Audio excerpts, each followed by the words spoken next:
2024 ലോക്സഭാ തെരഞ്ഞെടുപ്പിൽ കേരളം UDFന് നൽകിയത് ഉജ്ജ്വലമായ വിജയമായിരുന്നു. ആ ആത്മവിശ്വാസത്തിലാണ് നിങ്ങളിപ്പോൾ 2026 നിയമസഭാ തെരഞ്ഞെടുപ്പിനെ നേരിടുന്നത്. ചോദ്യം ഇതാണ്: ഭരണവിരുദ്ധ തരംഗം നിങ്ങൾക്ക് അനുകൂലമാകുമെന്ന പ്രതീക്ഷയിലാണ് UDF. എന്നാൽ കേവലം സർക്കാരിന്റെ വീഴ്ചകൾ ചൂണ്ടിക്കാണിക്കുന്നത് കൊണ്ട് മാത്രം ഭരണം പിടിക്കാനാവില്ല എന്ന് മുൻ തെരഞ്ഞെടുപ്പുകൾ തെളിയിച്ചിട്ടുണ്ട്.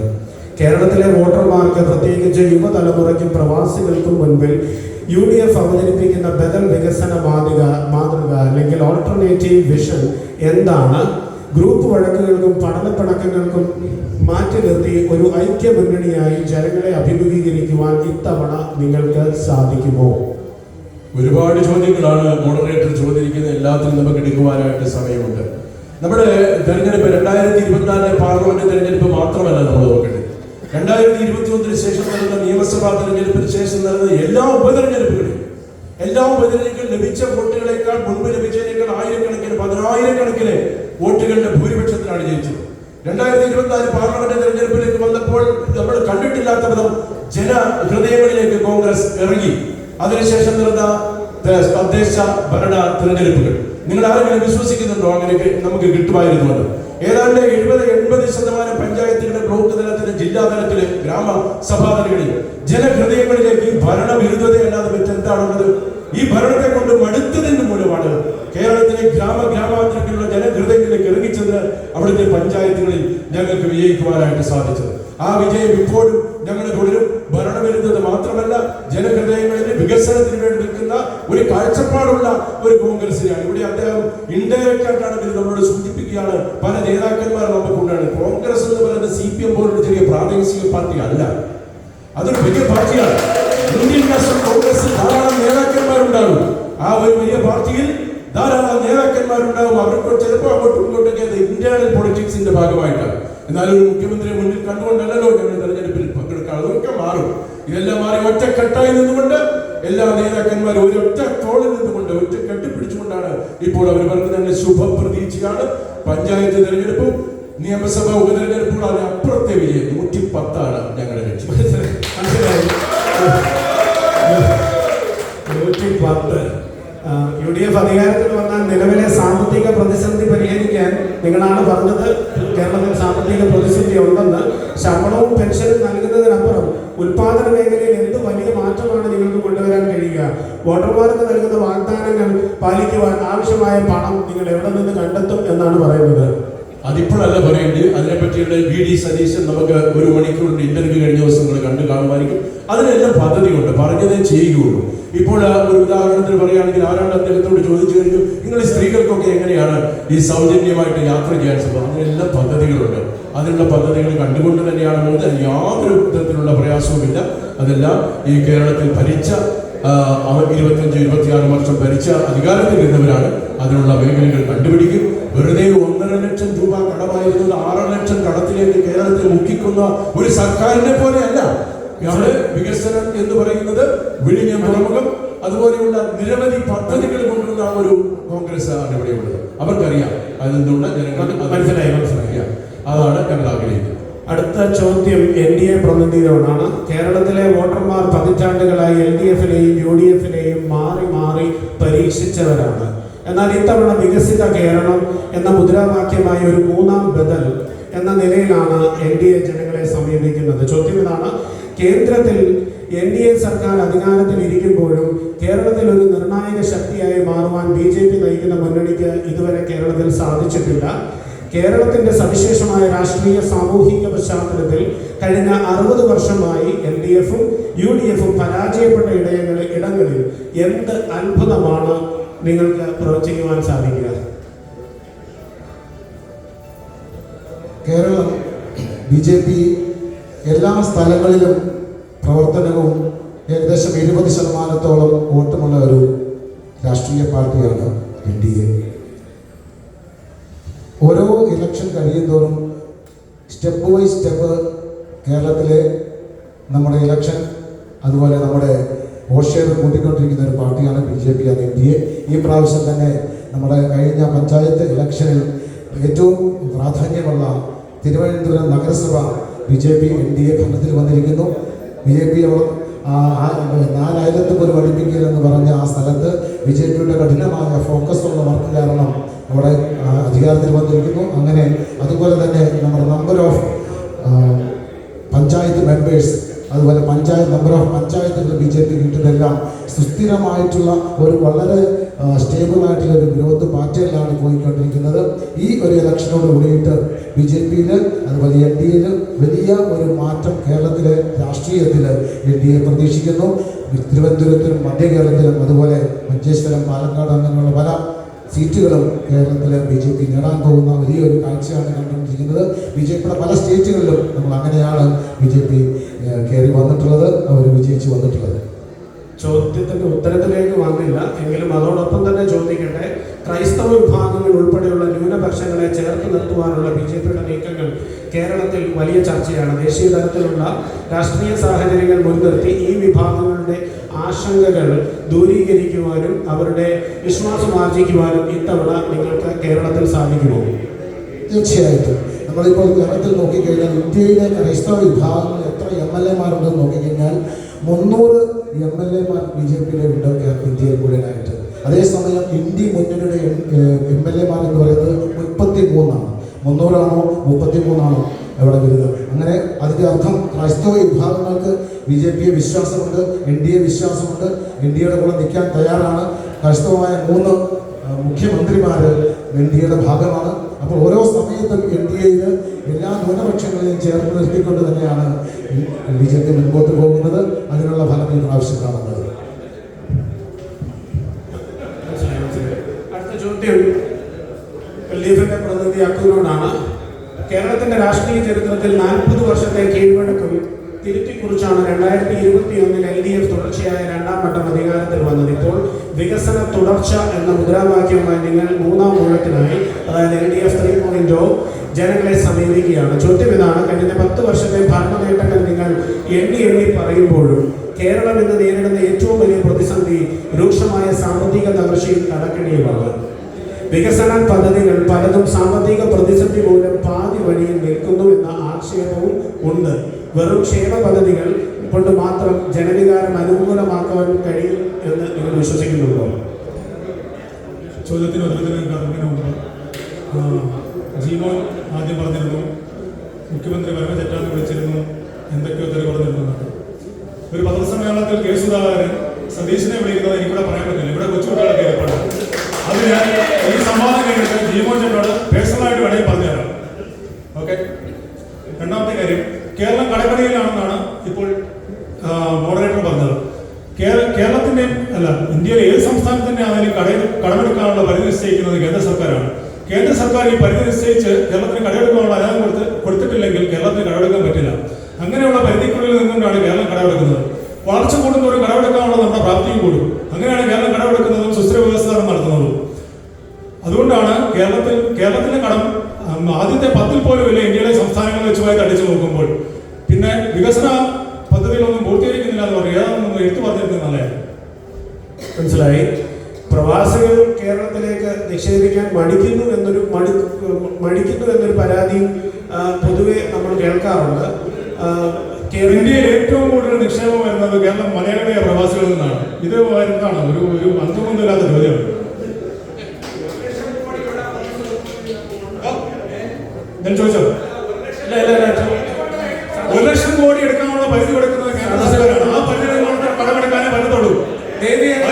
ഒന്നും നടക്കുന്നില്ല. സദസ്സിൽ നിന്നുള്ള ചോദ്യങ്ങൾക്ക് അതിനുള്ള അവസരം തരും. നിങ്ങൾ പൂരിപ്പിച്ചെന്നാൽ മതി. ആ ചോദ്യം എടുക്കുന്നതാണ്. തീർച്ചയായും ആദ്യത്തെ റൗണ്ട് നമ്മൾ തീർന്നതിന് ശേഷം സദസ്സിൽ നിന്നുള്ള ചോദ്യങ്ങൾ എടുക്കും. അടുത്ത ചോദ്യം ജീവനോടാണ്. സർക്കാരിനെ വിമർശിക്കുന്നതിനപ്പുറം പരിസ്ഥിതിക്കും സാമ്പത്തികാവസ്ഥയ്ക്കും ആഘാതമുണ്ടാക്കുന്ന കേരളത്തിന് പകരം നിങ്ങൾ മുന്നോട്ട് വയ്ക്കുന്ന പ്രായോഗികമായ അതിവേഗ റെയിൽ ബദൽ എന്നാണ്? വികസന കാര്യത്തിൽ ഭരണപക്ഷത്തേക്കാൾ മികച്ച എന്ത് വിഷൻ 2026 ആണ് UDF വോട്ടർമാർക്ക് മുൻപിൽ വെക്കുന്നത്? ഞങ്ങള് ഇവിടെ ഇടതുപക്ഷം അവതരിപ്പിച്ച ഒരു കേരയിൽ കുറ്റി പരിപാടി ഉണ്ടായിരുന്നു. അപ്പോൾ കേരളിന്റെ പരിപാടി അവർ ചെയ്തത് എന്താണെന്ന് ചോദിച്ചാൽ, ഒരു പ്ലാനിങ്ങും ഇല്ലാതെ കേരളയിൽ എല്ലാ വീടുകളുടെയും അടുക്കളയിലും അവരുടെ കക്കൂസിലും അവിടെ ഇവിടെ മൈക്കുറ്റിയൊക്കെ അടിച്ചു വെച്ച് മനുഷ്യനെ ഒരുമാതിരി ഭ്രാന്തന്മാരാക്കുന്ന രീതിയിലുള്ള ഒരു ഒരു റെയിൽ പദ്ധതി കൊണ്ടുവരും. എന്നാൽ അങ്ങനെയുള്ള റെയിൽ പദ്ധതി അല്ല കേരളത്തിൽ ആവശ്യം. അതിനുവേണ്ടിയുള്ള പഠനങ്ങൾ ഭരണത്തിലെത്തിയതിനു ശേഷം പഠിച്ച് ചെയ്യും. അത് കേന്ദ്ര ഗവൺമെന്റുമായിട്ട് ആലോചിച്ച് ചെയ്യേണ്ട വികസന പദ്ധതികളുടെ ഭാഗമാണ്.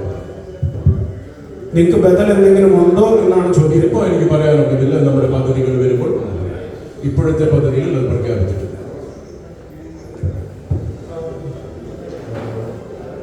വന്ദേ ഭാരത് പോലെയുള്ള ട്രെയിനുകൾ അനുവദിച്ചുകൊണ്ട് കേരളത്തിലെ റെയിൽവേ വികസനത്തിന് നേതൃത്വം നൽകുന്നു എന്ന് അവകാശപ്പെടുന്നു. എന്നാൽ കേരളത്തിലെ റെയിൽവേ ട്രാക്കുകളുടെ പരിമിതികൾ കാരണം ഈ ട്രെയിനുകൾക്ക് പൂർണ്ണ വേഗതയിൽ ഓടാൻ കഴിയുന്നില്ല. കേരളയിൽ വേണ്ടെന്ന് വെക്കുന്ന BJP കേരളത്തിന് മാത്രമായി ഒരു സിൽവർ ലൈൻ ബദൽ എന്തുകൊണ്ടാണ് പ്രഖ്യാപിക്കാത്തത്? റെയിൽവേ വികസനത്തിൽ കേന്ദ്ര സർക്കാർ കേരളത്തോട് വിവേചനം കാണിക്കുന്നു എന്ന ആരോപണത്തിൽ BJPയുടെ മറുപടി എന്താണ്? ഇപ്പം എങ്ങനെയൊക്കെയാണെങ്കിലും LDF UDF നടത്തുന്ന ഒരു മാസ് അലിഗേഷൻ മാത്രമാണ് BJP സെൻട്രൽ ഗവൺമെൻറ് റെയിൽവേ വികസനത്തിൽ കേരളത്തെ അവഗണിക്കുന്നു എന്നുള്ളത്. കേരളത്തിൽ നമുക്കറിയാം, ആദ്യത്തെ വന്ദേ ഭാരത് അനുവദിച്ചത് തന്നെ കേരളത്തിലാണ്. ഇപ്പോൾ നമ്മൾ നോക്കിക്കഴിഞ്ഞാൽ 3-4 വന്ദേ ഭാരതായി കേരളത്തിൽ അനുവദിച്ചിട്ട് റെയിൽവേ വികസനം, റെയിൽവേ മേൽപ്പാലങ്ങൾ ഈ കഴിഞ്ഞ 2014 മുതൽ ഈ 26 വരെയുള്ള കാലഘട്ടത്തിൽ കഴിഞ്ഞ 12 വർഷമായിട്ട് BJP ഗവൺമെൻറ് കേരളത്തിൽ നടത്തിയ ഡെവലപ്മെൻറ്റ് പ്രോജക്റ്റ്. എന്തായാലും നമുക്കറിയാം, ഗുരുവായൂരുള്ള മേൽപ്പാലം, അങ്ങനെ എത്രയോ മേൽപ്പാലങ്ങളാണ് അത് ഹൈവേയോടനുബന്ധിച്ചിട്ട് BJP ഗവൺമെൻറ് നടപ്പിലാക്കിയിരിക്കുന്നത്. ഈ ഇടതു വലത് പക്ഷികളുടെ ഒരു അലിഗേഷൻ മാത്രമാണ് BJP കേരളത്തിൽ റെയിൽവേയെ അവഗണിക്കുന്നു എന്നത്. അപ്പോഴും നമ്മുടെ സിൽവർ ലൈൻ ബദൽ പരിപാടി എന്താണ് എന്ന് പറഞ്ഞിട്ടില്ല. അങ്ങനെ ഒന്നും ഇതുവരെ വിഷൻ ചെയ്തിട്ടില്ല എന്നാണ് ഞാൻ മനസ്സിലാക്കുന്നത്. കേരളത്തിൽ എന്തെങ്കിലും അത് ബദൽ ഇതുവരെ വന്നിട്ടില്ല. LDF പ്രതിനിധിയോട് കേരളത്തിന്റെ വികസനത്തിന് അനിവാര്യമാണെന്ന് ഭൂരിപക്ഷം ജനങ്ങളും പറയുന്നു എന്നാണ് പറയുന്നത്. ജനങ്ങളുടെ എന്നാൽ അവിടെ ജനങ്ങളുടെ പ്രതിഷേധമുണ്ട്. LDF 3.0 അധികാരത്തിൽ വന്നാൽ ജനങ്ങളുടെ ആശങ്കകൾ പരിഹരിക്കുമോ? ഈ പദ്ധതി വീണ്ടും കൊണ്ടുവരുമോ? തീർച്ചയായിട്ടും കേരള പദ്ധതി തിരിച്ചു കൊണ്ടുവരുന്നതായിരിക്കും. കേരളത്തിലെ ജനങ്ങളുടെ ആശങ്കകൾക്ക് പരിഹാരമില്ലാതെ ഇത് മുന്നോട്ട് പോകില്ല എന്നുള്ള ഉറപ്പാണ് വരുന്നത്. തീർച്ചയായിട്ടും അവർക്ക് സ്ഥലമേറ്റെടുക്കുമ്പോൾ കൊടുക്കുന്ന ന്യായമായ നഷ്ടപരിഹാരവും അവർക്ക് പുനരധിവാസത്തിനുള്ള എല്ലാ പാക്കേജും ഉൾപ്പെടുത്തിക്കൊണ്ട് തന്നെയായിരിക്കും കേരള പരിപാടി തിരിച്ചുകൊണ്ടിരുന്നത്. പക്ഷേ വികസനം എന്നാൽ കേവലം കോൺക്രീറ്റ് പാലങ്ങളും റെയിലുകളും മാത്രമാണോ? പാവപ്പെട്ടവന് അടിസ്ഥാനമായി ഷെയർ പെൻഷൻ 2000 കൊടുത്തത് കോൺക്രീറ്റ് കെട്ടിടമാണോ? 5 ലക്ഷം ഭവനങ്ങൾക്ക് വീടുണ്ടായി കൊടുത്തത് കോൺക്രീറ്റ് കെട്ടിടമാണോ? മനസ്സിലായി. സ്കൂളുകൾ സ്മാർട്ട് ആക്കിയത് കോൺക്രീറ്റ് കെട്ടിടമാണോ? മനസ്സിലായി. അടുത്ത ചോദ്യം NDAയോടാണ്. റബ്ബർ കർഷകരുടെ വിഷയത്തിൽ കേന്ദ്രം ഭരിക്കുന്ന പാർട്ടി എന്ന നിലയിൽ 250 രൂപ താങ്ങുവില ഉറപ്പാക്കാൻ BJPക്ക് എന്താണ് തടസ്സമുള്ളത്? കാഞ്ഞിരപ്പള്ളിയിൽ നിങ്ങൾ ഒരു കേന്ദ്രമന്ത്രിയെ തന്നെയാണ് മത്സരിപ്പിക്കുന്നത്. ഇത്തരമൊരു പ്രഖ്യാപനം കേന്ദ്രത്തിൽ നിന്നുണ്ടാവാത്തത് കർഷകരോടുള്ള അവഗണന തന്നെയല്ലേ? നമ്മൾ കേരളത്തിലെ BJPയും കേരളത്തിലെ ജോർജ് കുര്യൻ മന്ത്രിയൊക്കെ നമ്മുടെ വ്യവസായ മന്ത്രിയോട് അതുപോലെ അഗ്രികൾച്ചർ മന്ത്രിയോടൊക്കെ നിവേദനങ്ങൾ പറഞ്ഞിട്ടുണ്ട്. അവർ ഒരു ഉറപ്പ് കൊടുത്തിട്ടുണ്ടെന്നാണ് എൻ്റെ അറിവ്. അടുത്ത കാലഘട്ടത്തിൽ തന്നെ അതിനുണ്ടാകും എന്നുള്ളത് ഒരു താങ്ങുവില പ്രഖ്യാപനത്തെ കുറിച്ചിട്ട്. അങ്ങനെയാണ് എൻ്റെ ഒരു അറിവ്. UDF അധികാരത്തിൽ വന്നാൽ വില 250 രൂപയാക്കുമെന്ന് നിങ്ങൾ വാഗ്ദാനം ചെയ്യുന്നുണ്ട്. എന്നാൽ റബ്ബർ വിലയിടിവിന് കാരണമായ ASEAN കരാറുകൾക്ക് തുടക്കമിട്ടത് UPA സർക്കാരിന്റെ കാലത്താണ്. ഇടതുപക്ഷവും BJPയും അങ്ങനെയാണെന്നാണ് ഇടതുപക്ഷവും BJPയും ഒരുപോലെ ആരോപിക്കുന്നത്. നിങ്ങളുടെ സ്വന്തം ദേശീയ നയങ്ങൾ വരുത്തി വെച്ച വിലയ്ക്ക് ഇപ്പോൾ കർഷകർക്ക് വാഗ്ദാനം നൽകുന്നത് വൈരുദ്ധ്യമില്ലേ?